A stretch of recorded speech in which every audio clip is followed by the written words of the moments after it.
Well, meanwhile, the markets have been preoccupied with the US drama, of course, but the problems in the Eurozone continue to escalate. On Tuesday, the bond market sent a clear signal that action needs to be taken, and fast. Italian bond yields, or interest payments, reached 6.3%, Euro-era highs that could soon top Spain's. That's a rarity in the monetary union history. The country's Financial Stability Committee held a 3-hour emergency meeting Tuesday evening to discuss the market turmoil that has sent the Italian stock market to a 27-month low. Later today, Prime Minister Silvio Berlusconi is expected to break days of public silence over the market crisis with a special address on the economy in Parliament. Well, joining us from Rome is Stefano Cordero di Montezemolo, Academic Director of the European School of Economics. Stefano, thanks so much for joining us. Are we going to see the kind of structural reform from Silvio Berlusconi that the markets, that investors, that Europe wants to see and is expecting?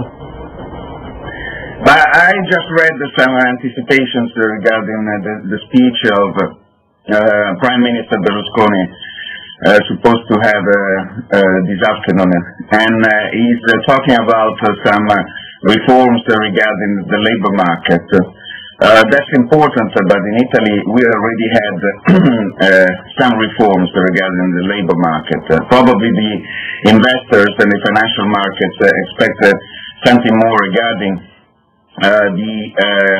the debt and the way how we are going to use the public resources in some way to privatize some assets and to reduce the cost of the administration and other institutions in Italy in order to give a clear sign that we are going to change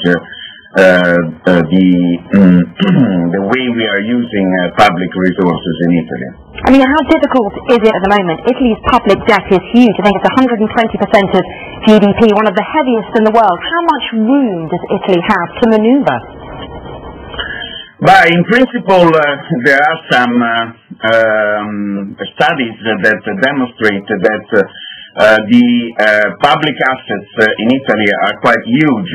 So the value of these public assets can be used to cover in some way the public debt.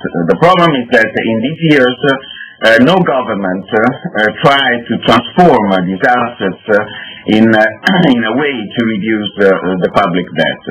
I think that this is time to move in this direction. Unfortunately, the political interests are huge, and sometimes it's difficult to do it because the public interests tend to stop any reform in this sense.